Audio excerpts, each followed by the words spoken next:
इस देश के अंदर पिछले कुछ समय के अंदर बड़ा दुर्भाग्यपूर्ण है इस मायने में कि लोकतांत्रिक मूल्यों का गला पूरी तरह से घोटा जा रहा है। इस देश के अंदर नवफासीवाद लागू किया जा रहा है और हम देख रहे हैं जो भी केंद्र सरकार की नीतियों के ऊपर सवाल खड़ा करता है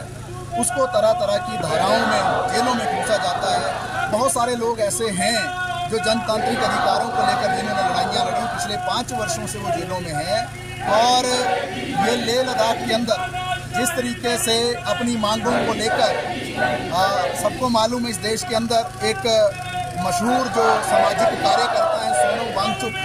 जिन्होंने शिक्षा के क्षेत्र में, पर्यावरण के क्षेत्र में, जिन्होंने दूसरे अन्य क्षेत्रों में एक गंभीर काम किया और देश के लिए एक अपना योगदान दिया।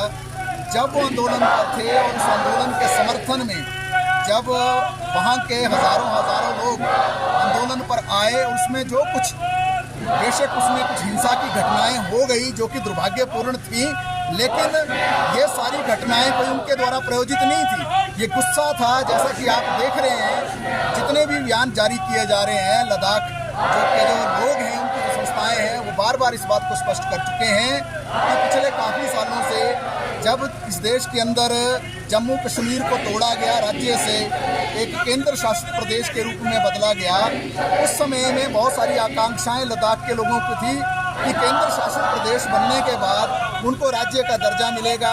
या उनको जो छठी अनुसूची में शामिल किया जाएगा, वहाँ विकास के कुछ काम होंगे, वहाँ गरीबी पर कुछ जो काम होगा, वहाँ बेरोजगारी भारी संख्या में है उस पर कुछ काम होगा। वो काम तो केंद्र सरकार ने किया नहीं, उल्टा जो है पिछले काफ़ी समय से इस आंदोलन को दबाने की साजिशें केंद्र सरकार की ओर से होती रही थी। और इसलिए जो उस दिन घटनाएं हुई उसके बाद सोनम वांगचुक को गिरफ्तार करना, NSA लगाना, ये अपने आप में और ज़्यादा दुर्भाग्यपूर्ण है, क्योंकि जिस तरीके के आरोप न केवल सोनम वांगचुक पर लगाए जा रहे हैं बल्कि पूरी लद्दाख की जनता को देशद्रोही घोषित किया जा रहा है। ये लद्दाख की जनता कौन है? ये लद्दाख की जनता वो है जो लगातार हमारी सेना के पीछे कंधे से कंधा मिलाकर, अगर बॉर्डर पर कोई लोग रहते हैं, ये जो बॉर्डर पर लोग रहने वाले हैं, सबसे ज़्यादा अपने देश की सरहद की रक्षा करने के लिए सेना के साथ इनकी कुर्बानियाँ होती हैं, इनका रोल होता है, इनकी भूमिका होती है। पूरे के पूरे लद्दाख को आप पेंट कर रहे हैं, देशद्रोही हैं, तरह तरह के आप जाली झूठे आरोप लगाकर जो है लोगों के ऊपर जो है अत्याचार कर रहे हैं। आप बताइए, जब आंदोलन हो रहा था अगर उसमें कुछ ऐसी कोई घटनाएं भी हो गई तो आपके पास ऑप्शन थी, आप आंसू गैस छोड़ते, आप पैलेट गन्स को इस्तेमाल करते, आप दूसरी चीज़ें इस्तेमाल कर सकते थे, लेकिन आपने तो सीधी गोलियां चलाई और सिर के ऊपर चलाई। और आपने तो जो फौज से रिटायर आदमी है उसको नहीं बख्शा, जिसने देश के लिए जो कुर्बानी दी थी, उसको आपने मार दिया। 4 युवाओं की आपने हत्या कर दी, 80 से ज़्यादा गंभीर रूप से घायल हैं, 50 जो युवा हैं, वो युवा जो अपने रोजगार को लेकर अगर चिंतित हैं, अपने आर्थिक हितों को लेकर चिंतित हैं। और लद्दाख के अंदर जब से जम्मू कश्मीर के अंदर 370 हटाई गई है, हमारी पार्टी शुरू में भी इस बात को कह रही थी जब ये 370 हटाया जा रहा था,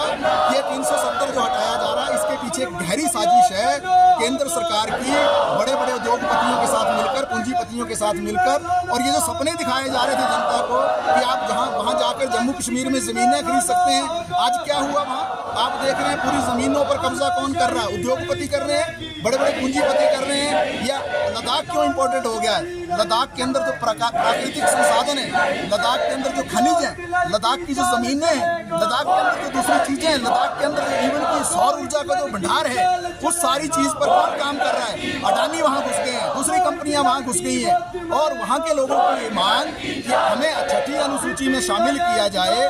कौन सी गलत मांग है बताइए मुझे? अगर जो है असम के अंदर, मेघालय के अंदर, मिजोरम के अंदर, त्रिपुरा के अंदर ये मांग पूर्ण हो सकती है और अच्छा है कि वहाँ हुई है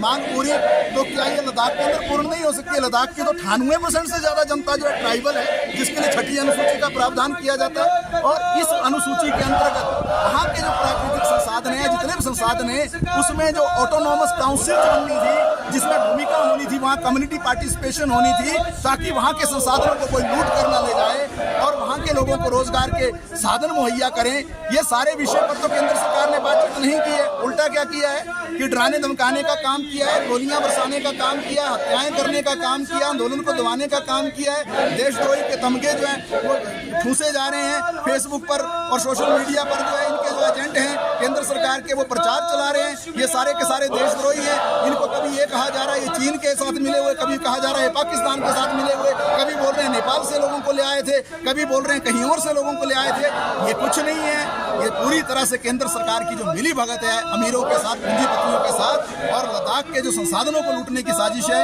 हमारी पार्टी इसकी कड़ी खिलाफत करती है और हम लद्दाख की जनता के साथ कंधे से कंधा मिलाकर खड़े हैं। हमारी केंद्र सरकार से ये गुजारिश है वो तुरंत जो है डायलॉग शुरू करे। हालांकि लद्दाख की जनता ने डायलॉग को ठुकरा दिया है। उन्होंने साफ कह दिया है कि ऐसे समय में जब ऐसा माहौल आपने बना दिया दहशत का, तो बातचीत संभव नहीं है। लेकिन आहिस्ता आहिस्ता आपको इन सारी चीज़ों पर जाना पड़ेगा, जहाँ केंद्र सरकार को माफ़ी भी मांगनी चाहिए जनता से, अपनी गलतियों को सुधारना चाहिए और वहाँ के लोगों को न्याय देना चाहिए। इन सारे विषयों को उठाते हुए आज हमने डीसी ऑफिस शिमला के ऊपर जो है यहाँ पर ये पार्टी की ओर से, सीपीआईएम की ओर से प्रदर्शन किया है। और हमारी पार्टी एक बार पुनः ये बात कहना चाहती है कि देश में लोकतंत्र बचना चाहिए, तानाशाही के मूल्य स्थापित नहीं हो सकते हैं, संविधान को निहत्था नहीं किया जा सकता है, संविधान को तोड़ा मरोड़ा नहीं जा सकता है, जो भी विरोध करेगा उस पर देशद्रोही का तमगा नहीं लगाया जा सकता है। इस देश के अंदर जो जनता है उसके बुनियादी अधिकारों की रक्षा करनी पड़ेगी और लद्दाख की जनता इन अधिकारों को लेकर अगर लड़ रही है तो हम कंधे से कंधा मिलाकर उनके साथ हैं।